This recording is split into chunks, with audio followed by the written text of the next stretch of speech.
Now, one of our hot comments yesterday concerned an attack on the car carrying the Japanese ambassador to China, Uchiro Niwa, as it drove through Beijing on Monday afternoon.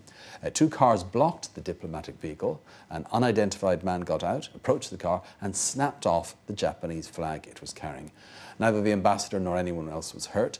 Beijing police later said they had made an arrest but didn't give further details. Meanwhile, Japanese television quoted Ambassador Niwa as saying he wanted to play down the incident as far as possible to reduce any negative effects it might have on relations between China and Japan. A rise in tensions over a territorial dispute in the East China Sea has led to a flaring up of anti-Japanese sentiment in much of China recently. Nationalist demonstrations, some of them violent, have taken place in several Chinese cities over the past 2 weeks. Often these target Japanese-owned businesses or assets, or what are seen as Japanese-owned assets. The spark for this ill feeling was the tit-for-tat landings on the islands. These are known as Diaoyu in China and Senkaku in Japan, by activists from both sides, presumably aimed at pushing their respective governments to take tougher action on sovereignty. So given this generally tense atmosphere, what is the reaction of Chinese net users to this latest incident, especially as it involves a foreign diplomat? Well, to find out, let's now join our researcher Julia Liu in the newsroom. Well, Julia, definitely a sign of how high feelings are running here in China on this issue, but what purpose does it serve, this sort of thing? What sort of opinions are you seeing online? Well, based on the comments I've seen, it definitely seems a majority of net users are in favor of this action. Let me read you some typical comments. First, Mo Li Huaxiang asks on QQ.com, even though he is the Japanese ambassador, has he apologized for their behavior? Even if he is not bad, he still represents the Japanese people. We should never forget what the Japanese did to us in history. And another poster from Yan Cheng has this. We Chinese always think we are an ancient civilized country and so are always bullied by other foreign countries. The Japanese always bully those who are weak and fear those who are strong. As long as China is powerful enough, those Japanese will fear us. And this net user posting on 163.com takes up the flag theme, relating the incident to the flag planting by Chinese activists earlier this month, saying, I admire the guy who grabbed the flag. Even though I wasn't able to plant the flag on the Diaoyu Islands myself, I support 100% the guy who grabbed this Japanese flag. Now, obviously, there are few voices who don't agree with this gun-ho attitude, but they do seem to be a minority. To give you an idea, though, here's what Jim Se has to say on QQ.com. These guys are either just a gang of uncivilized, ignorant boors, or they have ulterior motives and want to cause troubles. This should be strongly condemned. Okay, an example of the raw voice of the people there. Certainly some strident opinions, but attacking a diplomatic envoy is a rather extreme step. Have you seen any more considered views, or say taking into account maybe the negative consequences of this action? Well, actually, the QQ.com website has produced a special report on this whole flag snapping incident.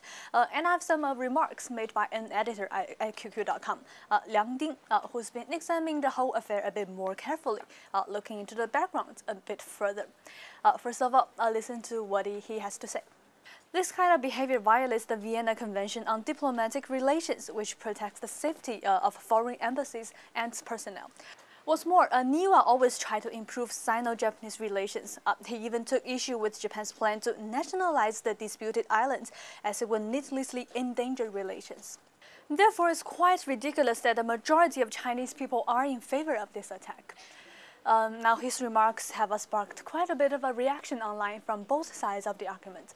First of all, he seems to have given Zhou Yuan from QQ.com something to think about, saying, since Niwa wasn't hurt, we can presume the attacker didn't intend to harm him. But grabbing the Japanese flag is meaningless. If we really want to show our anger, I think street protests and boycotting Japanese goods will be far more effective. This kind of behavior will only make other countries think Chinese people are naive and irrational. And another poster from Jilin has this to say. This behavior is extreme and we should not support it. Although China and Japan have some disputes, the Japanese ambassador's personal safety and official position should be guaranteed and protected. However, many net users are not swayed by Liang's argument. 爱吃西红柿 from Sichuan has this on QQ.com. Why shouldn't we support this action? Those commentators condemn but do nothing else. What's the point of that? Then those who have bullied us will presume we don't even notice. We ordinary people can only express our opinions in our own way. Another net user has a problem with the word Liang uses to describe the incident, especially his use of the Chinese word 袭击, which means assault in English.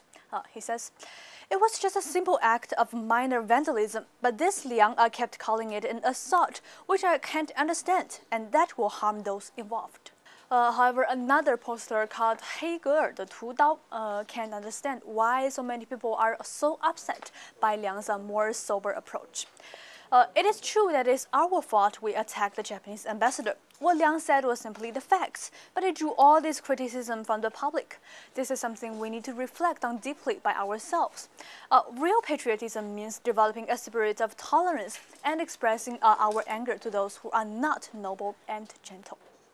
Okay, finally then, Julia, do net users feel that this could affect future relations between China and Japan, at least in the near future?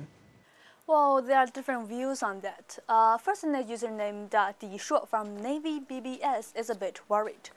China and Japan are supposed to be marking the 40th anniversary of Sino-Japanese diplomatic relations. But due to these incidents and a lot of Japanese right-wingers' extreme behavior in terms of the Diaoyu Islands, relations are at an historic low. And this poster by Wang Jinsi of the Japanese News, overseas Chinese newspaper, thinks it depends on what happens next. If the Chinese government can't protect the safety of Japanese diplomats and their Japanese flag, then it's possible Japanese extremists will do something similar in revenge, and that will be even worse for Sino-Japanese relations.